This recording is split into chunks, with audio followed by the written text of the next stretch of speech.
Masih ingatkah kamu apa fungsi dari iklan? Ya, fungsi iklan adalah untuk memberikan informasi mengenai suatu barang atau jasa. Iklan juga bisa digunakan untuk memasarkan produk yang dijual. Ingat, iklan harus dibuat semenarik mungkin agar dapat membuat yang melihatnya menjadi tertarik.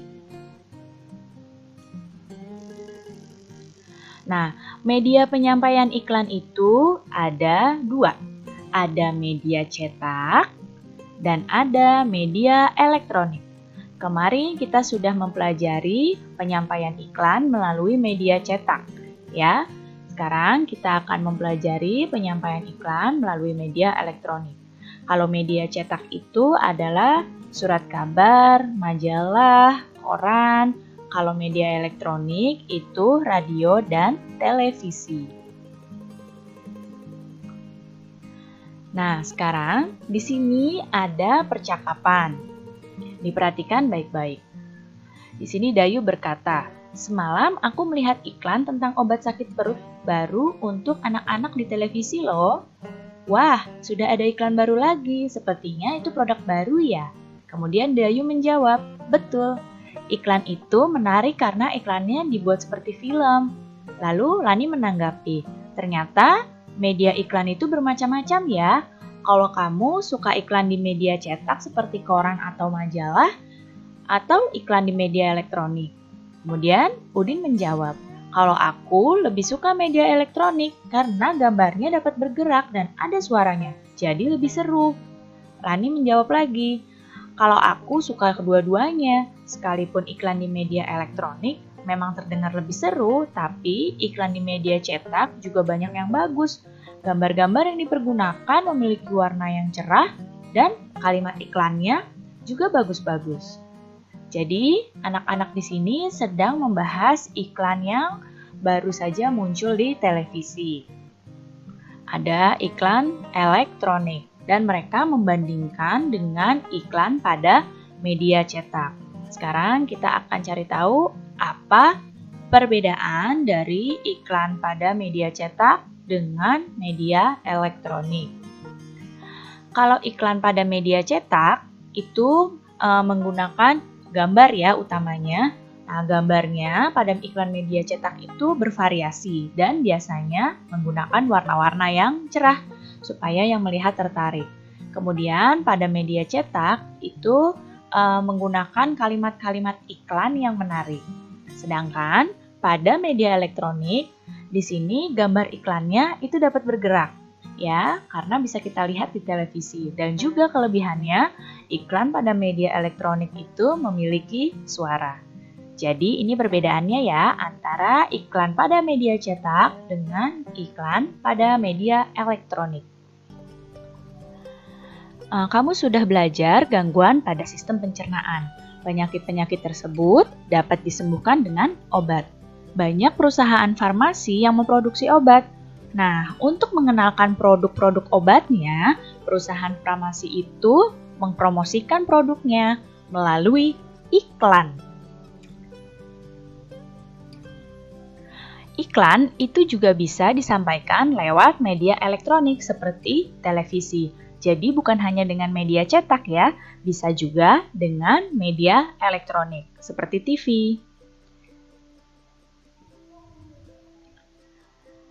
Nah, ini adalah ciri-ciri iklan pada media elektronik. Pertama, disampaikan secara elektronik, yaitu bisa dalam bentuk audio, yaitu iklan pada radio. Jadi iklan pada radio itu bentuknya hanya audio atau suara. Dan bentuk video dan audio pada iklan di televisi. Bentuk video dan audio itu ada iklan di televisi. Kemudian, yang kedua, disampaikan dalam waktu singkat. Ciri-ciri yang ketiga, menggunakan bahasa formal dan non-formal. Jadi, iklan di media elektronik itu bisa menggunakan bahasa yang memang resmi, bisa juga dengan bahasa sehari-hari atau bahasa non-formal. Kemudian, kalimatnya pada iklan itu singkat padat, dan persuasif. Persuasif itu kalimatnya mengajak. Kemudian ketika iklan pada media elektronik itu harus menggunakan intonasi yang tepat supaya iklannya tambah menarik. Dan terdapat musik pengiring supaya iklannya tambah menarik juga. Jadi ini adalah ciri-ciri iklan pada media elektronik.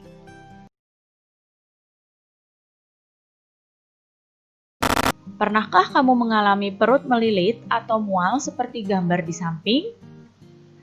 Jika kamu pernah mengalaminya, berarti ada gangguan pada organ pencernaanmu.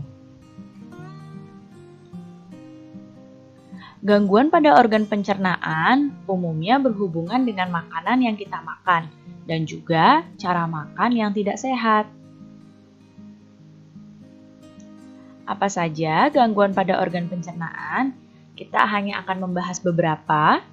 Yang pertama, ini gangguan pada organ pencernaan itu ada MAH, kemudian ada appendicitis, ada sembelit, ada juga tifus. Jadi ini adalah gangguan pada organ pencernaan. Ya, kita akan membahas beberapa saja. Yang pertama adalah MAH. Nah, lihat di sini gambarnya. MAH adalah penyakit nyeri yang berasal dari lambung. Penyebab MAH adalah pola makan tidak teratur, luka pada lapisan lambung, infeksi bakteri, dan juga stres. Kemudian gejalanya adalah perut rasa perih, mual, dan kembung. Nah, cara mengatasi MAH yaitu dilakukan dengan minum obat sesuai dengan resep dokter dan makan secara teratur. Lihat di sini pada gambar yang sebelah kiri ini adalah lambung yang sehat. Ya, sedangkan yang sebelah kanan, lihat tanahnya, ini adalah lambung yang terkena MAH. Tampak di sini lambungnya seperti ada luka-lukanya. Nah, ini ada luka-luka pada lambung ini yang membuat kita terasa sakit dan perih perutnya. Ya, kalau lambung yang normal ini seperti ini. Kalau lambung yang terkena MAH seperti ada lukanya di dalamnya. Kemudian yang selanjutnya adalah appendicitis. Nah, appendicitis adalah peradangan yang terjadi pada usus buntu karena infeksi. Penyebab penyakit ini belum diketahui secara pasti, tapi diperkirakan karena tersumbatnya pangkal usus buntu oleh kotoran. Gejalanya adalah sakit di perut sebelah kanan bawah dan juga penderita mengalami demam dan hilang nafsu makan. Perhatikan di sini yang mana sih usus buntu itu? Pada gambar dilihat usus buntu ini yang dilingkari ini. Lihat di sini. Usus buntu ini yang dilingkari ini. Nah, kalau diperbesar akan seperti yang sebelah kiri. Ini usus buntu yang normal. Ya, ini adalah usus buntu yang normal. Nah, usus buntu yang sedang mengalami peradangan ini seperti yang sebelah kanan. Lihat di sini. Usus buntu yang mengalami sebelah kanan ini seperti yang pada sebelah kanan. Ya, yang Ibu tunjuk dengan panah. Nah, yang seperti ini usus buntunya penderitanya akan demam dan akan mengalami sakit perut yang sangat itu di perut kanan bawah. Lalu bagaimana pengobatannya? Pengobatan penyakit ini adalah melalui operasi pengangkatan usus buntu. Jadi usus buntunya dipotong, dioperasi, ya, agar sakitnya hilang. Kalau dibiarkan usus buntu ini tidak dioperasi, akan menyebabkan fatal, bahkan bisa menyebabkan kematian jika tidak segera ditangani. Kemudian yang selanjutnya adalah sembelit. Nah, apa sih sembelit itu? Sembelit atau konstipasi adalah penyakit sulit buang air besar. Penyebabnya adalah kurang mengkonsumsi makanan berserat dan pola makan yang kurang baik. Gejalanya adalah sakit perut, dan ketika buang air besar itu merasa tidak tuntas dan feses terasa keras dan menggumpal. Nah, lihat di sini. Pada penyakit sembelit, itu air yang diserap pada usus besar itu terlalu banyak. Akibatnya fesesnya menjadi keras ya. Kenapa bisa begini? Karena kurang makan makanan berserat seperti buah dan sayur. Nah, bagaimana pengobatannya? Pengobatan penyakit sembelit ini hanya dengan mengubah pola makan. Jadi, yang terkena penyakit sembelit ini harus memperbanyak mengkonsumsi makanan yang berserat seperti sayur-sayuran dan buah-buahan supaya penyerapan air pada usus besarnya itu kembali normal. Yang selanjutnya, tipes.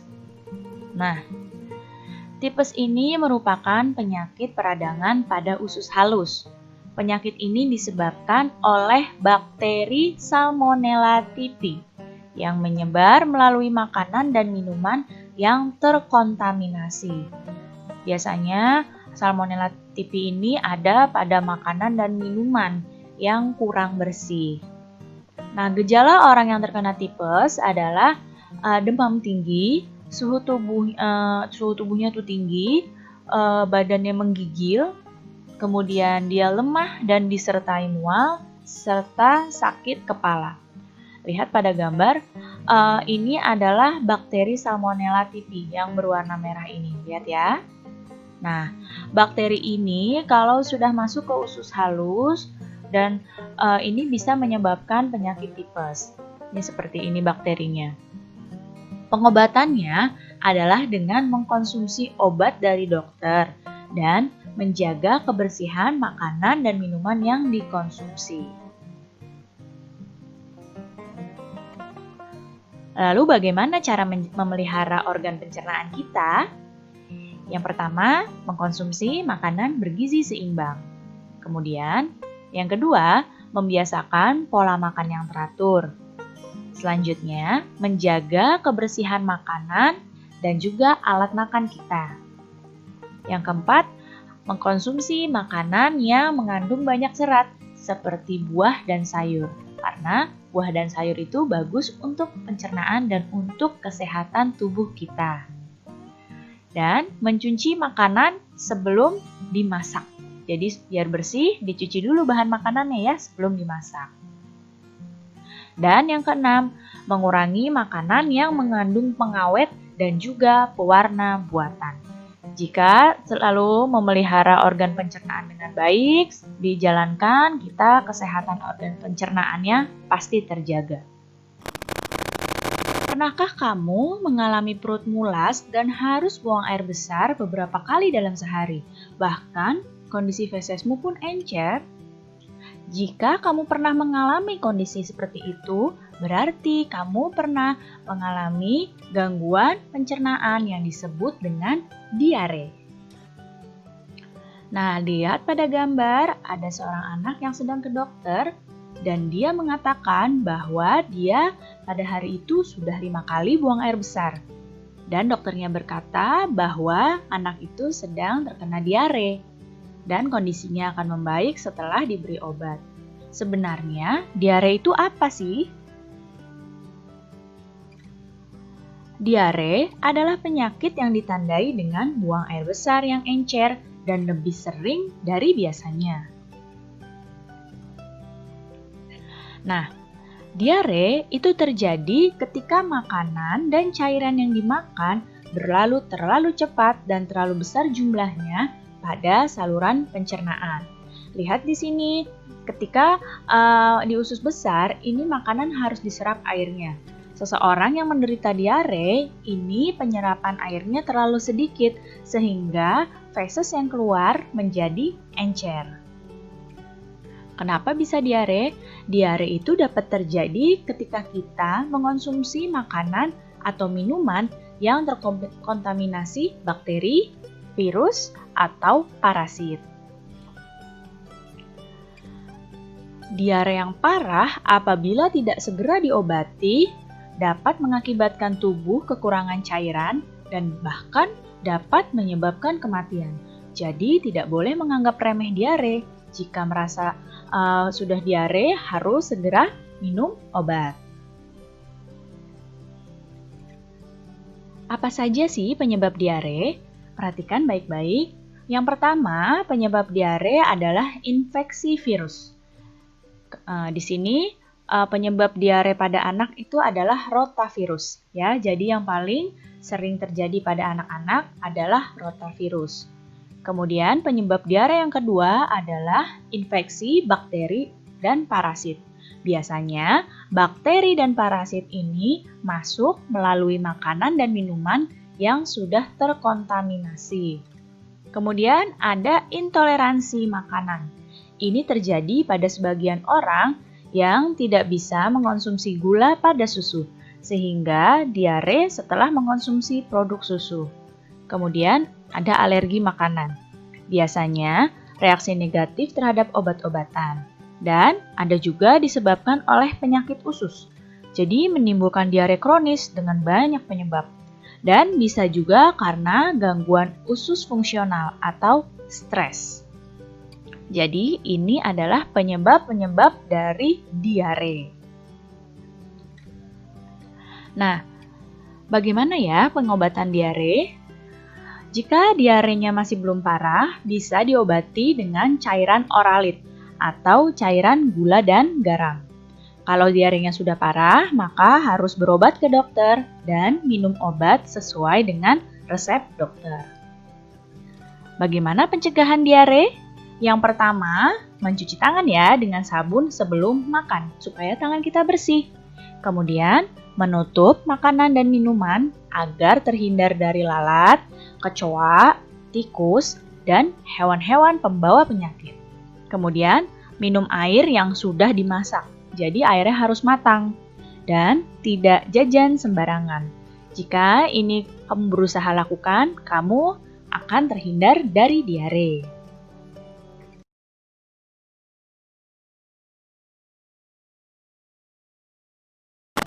Nah, lihat di sini ada iklan tari piring di televisi. Kalau tari piring, itu propertinya apa ya? Ya, propertinya adalah piring. Nah, masih ingatkah kamu tentang properti tari? Ya, Indonesia itu memiliki keragaman budaya yang tinggi. Nah, hampir setiap tarian daerah itu punya properti. Nah, properti tari itu adalah bagian dari perlengkapan tarian yang digunakan untuk meningkatkan keindahan sebuah tarian dan untuk memperdalam makna yang terkandung dalam sebuah tarian. Berikut adalah properti tarian tradisional Indonesia. Nah, tari yang pertama adalah tari gantar. Asalnya dari Kalimantan Timur. Properti tari gantar adalah tongkat.